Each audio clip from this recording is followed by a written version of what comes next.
ஓம் சாய்ராம். ஸ்ரீ சாயிபாபாவின் சாசனாமிருத திருமொழிகள் என்ற புத்தகத்தை பூஜ்ய ஸ்ரீ நரசிம்ம சுவாமிஜி அவர்கள் தொகுத்து வழங்கியுள்ளார். அதில் படே பாபாவிற்கும் ஸ்ரீ சாயிபாபாவுக்கும் நடந்த ஒரு உரையாடலின் தொடர்ச்சியை இப்பொழுது பார்ப்போம். ஸ்ரீ சாயிபாபா ஏராளமான பணத்தை படே பாபாவிற்கு கொடுத்தார்.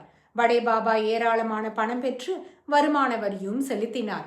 பின்னர் எல்லாவற்றையும் இழந்து மாண்டார்.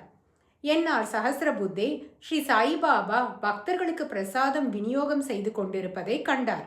ஸ்ரீ சாயிபாபாவின் கையில் குறைந்த அளவே பிரசாதம் எஞ்சி இருந்ததால் சஹஸ்ரபுத்தே தனக்கு ஒன்றும் கிட்டாது என பயந்தார். ஸ்ரீ சாயிபாபா அவருக்கு சிறிதளவு பிரசாதம் அளித்துவிட்டு புன்னகையுடன் கூறினார், உனக்கு ஒன்றுமில்லை. இவ்வாறு லௌகீக பொருட்களின் மீது அவருக்கு இருந்த பற்றையும் கிட்டுமா இல்லையா என்ற கவலையையும் கண்டித்தார். அடுத்த தலைப்பு பொன் காஞ்சனா. இதில் தக்ஷனை குறித்து பார்க்கலாம். புரந்தரே என்ற பக்தர், தாங்கள் ஏன் இவ்வளவு பணம் கேட்கிறீர்கள் என்று ஸ்ரீ சாயிபாபாவிடம் வினவினார். ஸ்ரீ சாயிபாபா, நான் எல்லோரிடமும் கேட்பதில்லை. ஃபகீர், அதாவது ஆண்டவன் யாரை குறிப்பிட்டு காட்டுகிறாரோ அவரிடம் இருந்து மட்டுமே கேட்கிறேன். ஆனால் பதிலுக்கு நான் பெற்றுக்கொண்ட தொகையை போல் 10 மடங்கு அந்த நபருக்கு நான் கொடுக்க வேண்டியதாகிறது. எனது சொந்த உபயோகத்துக்காக நான் பணம் பெறுவதில்லை. எனக்கு குடும்பம் எதுவும் கிடையாது. ஒவ்வொரு தினமும் காலையில் ஸ்ரீ சாயிபாபா கையில் ஒன்றுமே இல்லாத எளிய ஃபகீர் பகல் முழுவதும் தட்சணைகள் குவியும். மாலை அல்லது இரவில் சேர்த்த தொகை முழுவதும் பட்டுவாடா செய்துவிடப்பட்டுவிடும். ஸ்ரீ சாயிபாபா மறைந்த போது சுமார் 10 ஆண்டுகள் ஒரு கவர்னருடைய வருமானத்துக்கு சமமான தட்சணையை பெற்று வந்த போதும் அவர் கையில் எஞ்சி இருந்தது ரூபாய் 16 மட்டுமே.